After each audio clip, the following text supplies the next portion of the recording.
Chris Wallace, who is notably a conservative on Fox News, has been fair in his coverage of Donald Trump. He criticizes Donald Trump when it's appropriate, and he asks difficult questions when some of Trump's defenders in Congress agree to an interview. Now, he also recently gave a speech at the Newseum in DC and talked about the First Amendment violations of Donald Trump every time he attacks the press. Take a look. I believe that President Trump is engaged in the most direct, sustained assault on freedom of the press in our history. He has done everything he can to undercut the media, to try to delegitimize us. And I think his purpose is clear: to raise doubts when we report critically about him and his administration that we can be trusted. Back in 2017, he tweeted something that said far more about him than it did about us. Quote, "The fake news media is not my enemy. It is the enemy of the American people." When the president says the media is the enemy of the people, to me, that undermines the Constitution.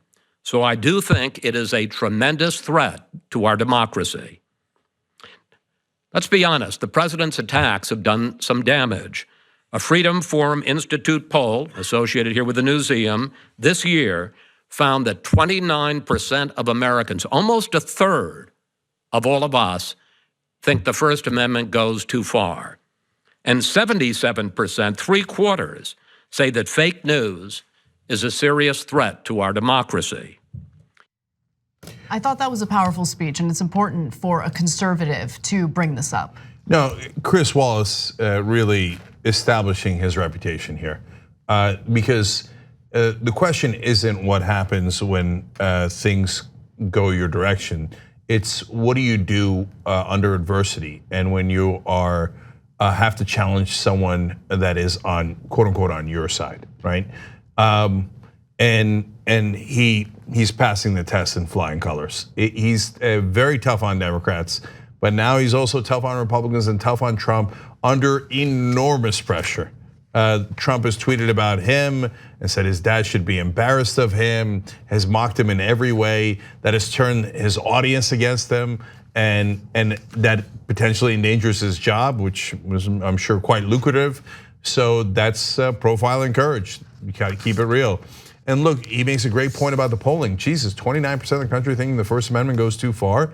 They're really doing damage to the core of our Constitution and the idea of America.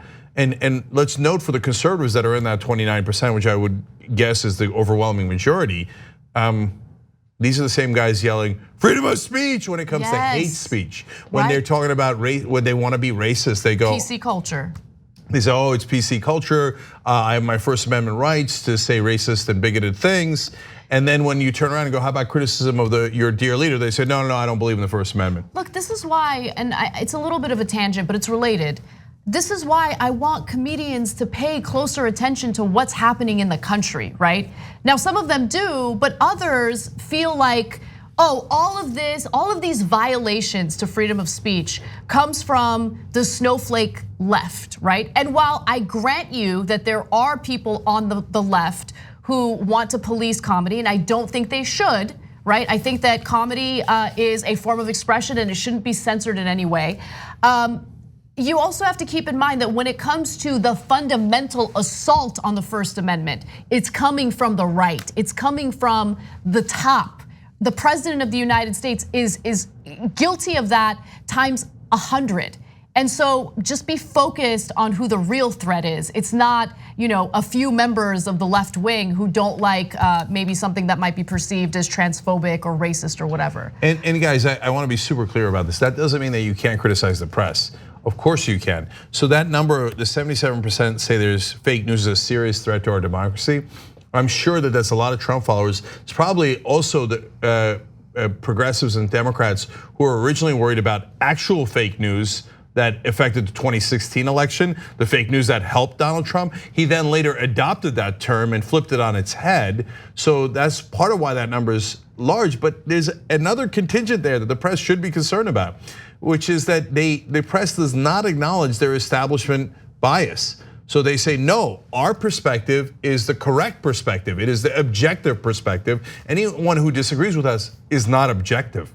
And so they they do often privilege that perspective to the disadvantage of the populist right and the populist left. And they never ever acknowledge it. And so hence we do critique of the press, but it is our effort to make the press better, not worse. Whereas the right wing says, no, you got to get rid of the media. They're the enemy of the people. That's because they don't want you to have information. Whereas we want you to have information that's actually more accurate, right? And that doesn't mean that it agrees with us more and they don't have to agree with our ideology. I don't want that at all. We've got plenty of opinion and perspective here. No, we want them to actually do objective journalism, not based on political correctness. Hey, I can't upset my Republican viewers. I can't upset Republican politicians because then I'd lose access. No, don't care about that. Care about actual objectivity. Oh, you know what? I think all progressive plans are radical and cost too much, but I think tax cuts for the rich are logical and fine, and everybody in Washington accepts them. No. That's your establishment perspective. So critique is great in order to improve the press, but an attack to destroy the press means that you know the facts are not on your side and you're trying to replace it with your propaganda. And the fact that Chris Wallace is standing up to it in the bastion of propaganda at Fox News is more credit to him. Thanks for watching The Young Turks, really appreciate it. Another way to show support is through YouTube memberships. You'll get to interact with us more. There's live chat emojis, badges. You've got emojis of me, Anna, John, JR. So those are super fun. But you also get playback of our exclusive member-only shows and specials right after they air. So all of that, all you gotta do is click that join button right underneath the video. Thank you.